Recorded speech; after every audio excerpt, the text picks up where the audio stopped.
Hi, I made this cute wall pocket out of something surprising. I used fluff over, look at that, it's a delivery envelope. See, there's the proof.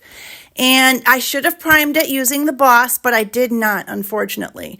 Once I paint the front, I fold it over the collar, so to say. It's going to be like a little sack, right?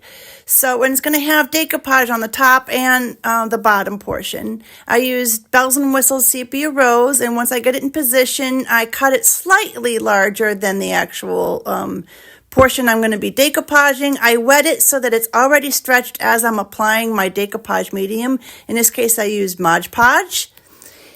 And I just carefully lay out an even coat and lay down my tissue. This is actually rice paper, decoupage rice paper, nice and flat over that.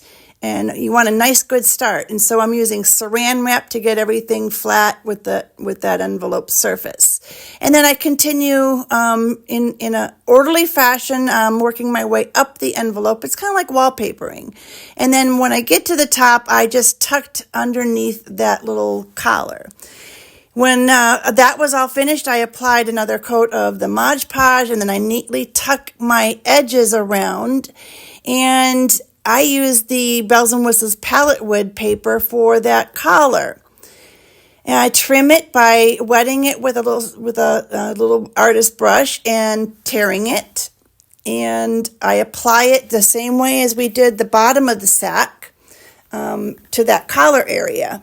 And, you know, put your coat of Mod Podge to let that dry after.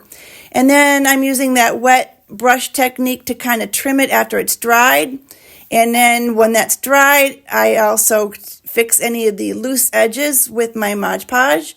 And then I decided to use stamps for my Orchid Designs Classical Christmas and seal it up. I did that because that ink from the envelope did bleed through. So next time we use Boss. Now I'm using little cuts. In the back side there, it was all the way through, but in the fronts, it's only through the collar. And then I fed 3 pieces of sari silk through those little things. It's like a belt, you know, like so. That's like a belt loop, and you make a nice little bow, put it all together, and I think this is really neat, and it's a nice way to recycle. You could put flowers in it. I want to thank Roycycled Treasures for this idea.